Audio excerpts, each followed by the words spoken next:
দেখছো। Good afternoon বন্ধুরা। এখন সময় বেজে গেছে 2:35-40 হবে না? হ্যাঁ। আর অনেক দেরি হয়ে গেছে আজকে খেতে।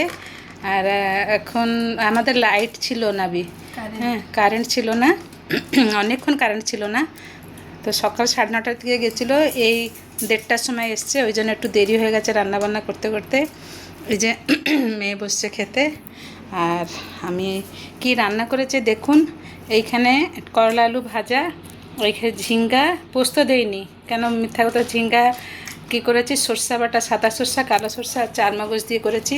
আর এখানে পটল, আলু, পটলগুলো একটু হলুদ হলুদ হয়ে আসছিলো, ওই পটল আলু আর কাঁঠালের বিচি দিয়ে একই মশলা দিয়ে করে নিয়েছি। দেখতো খেয়ে কীরকম হয়েছে, তো একটু চাখতো।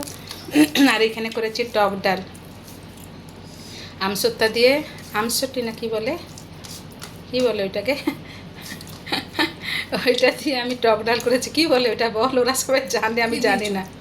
এই আমগুলো দেবে বলে, আমচুর দিয়ে করেছি আম ডালটা।